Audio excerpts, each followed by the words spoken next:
नमस्कार आप सभी को स्वागत है द बुक टॉक्स पर। सीयूटी पीजी 2024 की एमए हिंदी की तैयारी के लिए आज हम लेकर आए हैं एक स्ट्रेटेजी वीडियो। जैसा कि आप सभी को विदित है कि सीयूटी पीजी 2024 के लिए तारीखें घोषित हो चुकी हैं और जब तारीखें घोषित हो चुकी हैं तो हम तैयारी करने बैठते हैं। तो सबसे पहला प्रश्न आता है कि किन पुस्तकों के माध्यम से जो है हम अपनी तैयारी को बेहतर बना सकते हैं। अगर आप 10 लोगों से मिलेंगे तो 10 प्रकार की पुस्तकें वो बताएंगे। जब आप लेकिन अगर इन 10 पुस्तकों को पढ़ेंगे तो आपका काम होगा नहीं।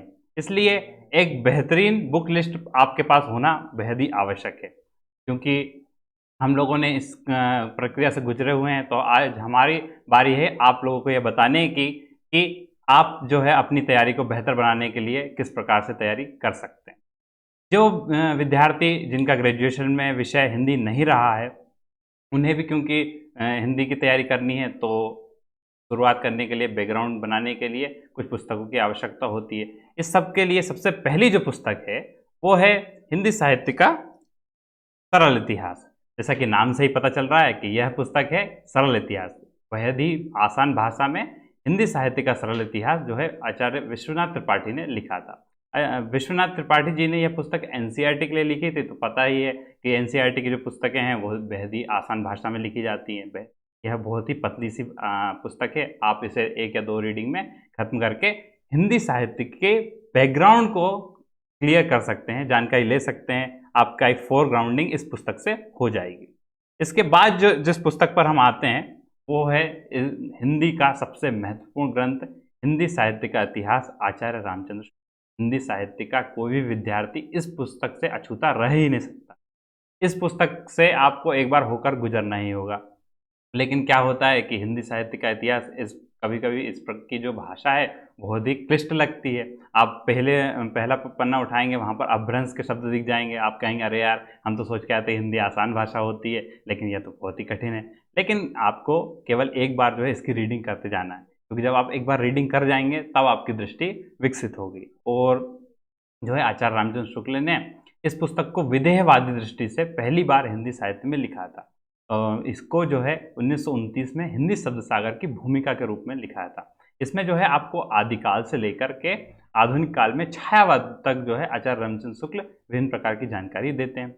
जो सही प्रकार का एक जो काल विभाजन है आचार्य रामचंद्र शुक्ल ने इस पुस्तक में किया है। इससे पहले भी जो है काल विभाजन हुए थे, लेकिन वो इतने बेहतर नहीं थे। लेकिन जब पहली बार जो सही काल विभाजन हिंदी साहित्य का हुआ है वो आपको इसी पुस्तक में देखने को मिलता है।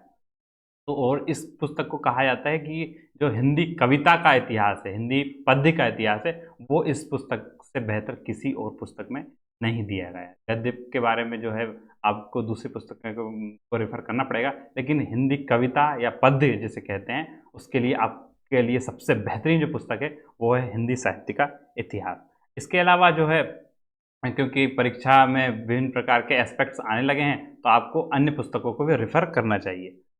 तो अगली पुस्तक है हिंदी साहित्य का इतिहास, डॉक्टर नगेंद्र और डॉक्टर हरदयाल द्वारा संपादित यह पुस्तक है।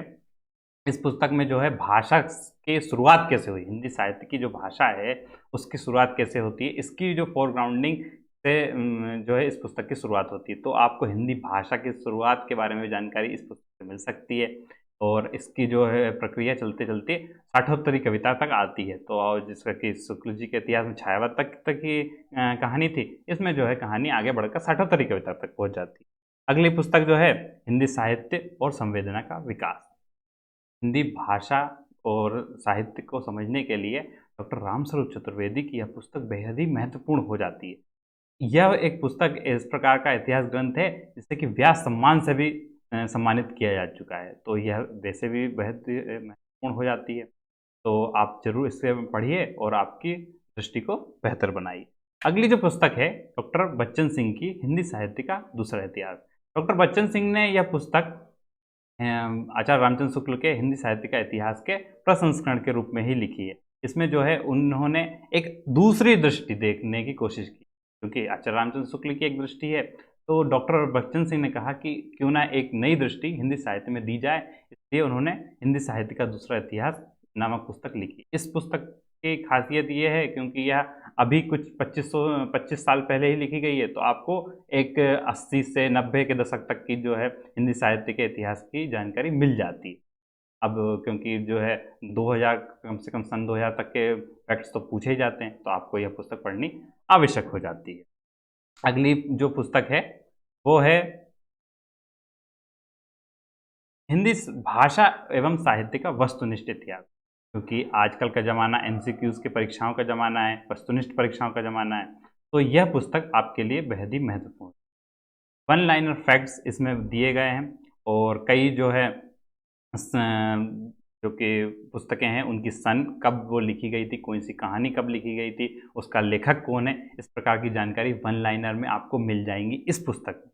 अब वस्तुनिष्ठ पुस्तक का क्या फ़ायदा होता है कि आप जब इसको पढ़ेंगे, जब मान लीजिए आपने पहले इसको पढ़ लिया और इसके बाद जो है आप आचार्य रामचंद्र शुक्ल की पुस्तक पर चले गए, तो आपको मालूम होगा कि यह जिस पुस्तक के बारे में बात की जा रही है ये कब लिखी गई थी, किसने लिखी थी। तो इससे जो है आपको उस पुस्तक को पढ़ने में आसानी हो जाएगी। तो आप जो है इस पुस्तक को पहले पढ़ सकते हैं और यह भी ज़्यादा मोटी पुस्तक नहीं है, आसानी से आप पढ़ सकते हैं। विभिन्न खंडों में यह बटी हुई है, तो आसानी से आप इसे पढ़ के अपनी जानकारी को बेहतर बना सकते हैं।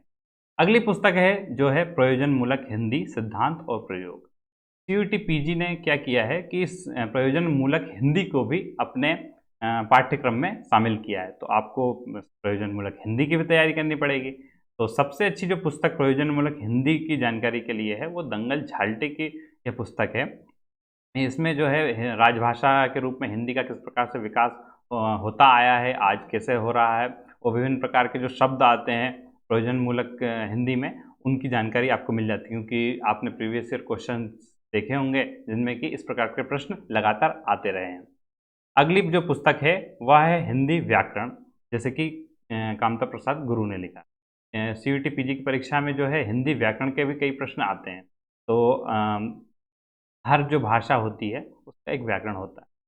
संस्कृत के जो व्याकरण थी उसे पाणिनि ने सबसे पहले लिखा था। तो हिंदी भाषा में जब पहली बार व्याकरण लिखा तो वो कामता प्रसाद गुरु जी ने लिखा, इसलिए कामता प्रसाद गुरु को हिंदी का पाणिनि कहा जाता है। इसमें इस पुस्तक से आपको संधि समास वगैरह जो भी व्याकरण से संबंधित चीज़ें हैं वो मिल जाती है। अब देखिए क्या होता है कि ये जो है हमारी बुक की सूची थी, लेकिन आपकी जो बेहतरीन तैयारी है उसको करने के लिए हम सभी जो है आपके लिए एक कोर्स लेकर आए हैं। आप सभी को विदित जानकारी पहले ही मिल चुकी होगी कि जो है द बुक टॉक्स पिछले वर्ष JNU, VHU, DU, HCU जैसे विभिन्न संस्थानों में सबसे बेहतर रिजल्ट देने वाला इंस्टीट्यूट है। हमारे पास जो है बेहतरीन मेंटोर्स हैं जो कि अपनी फील्ड के मास्टर्स हैं, जैसे कि आलोक सर हैं, उन्होंने JRF क्वालिफाई किया हुआ है, और जो भी टीचर्स हैं यहाँ पर आपको बेहतरीन क्वालिटी के मिलेंगे। इस कोर्स के लिए आप इस नंबर पर एनरोल कर सकते हैं। और इस जो कोर्स के लिए हमने बहुत ही रीजनेबल प्राइस रखा हुआ है, मात्र 2499 रुपये। अगर आप विभिन्न इंस्टीट्यूट की फ़ीस देखेंगे तो वो बहुत ज़्यादा होती है, लेकिन हमारा जो काम है आपकी बेहतरी के लिए पढ़ाना है, इसलिए हमने इसको एकदम रीजनेबल प्राइस रखा हुआ है।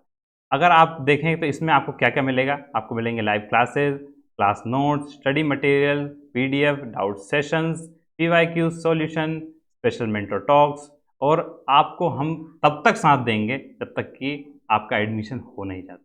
और हमारा जो लक्ष्य है कि आपको बेहतरीन से बेहतरीन यूनिवर्सिटी, JNU हो, चाहे BHU हो, चाहे DU हो, जामिया हो, अलीगढ़ मुस्लिम यूनिवर्सिटी हो, चाहे हैदराबाद सेंट्रल यूनिवर्सिटी हो, उन सभी में आपको पहुंचाने का जो है हम लक्ष्य करते हैं। तो आप सभी को यह जानकारी अच्छी लगी होगी और मिलते हैं अगली वीडियो में। धन्यवाद।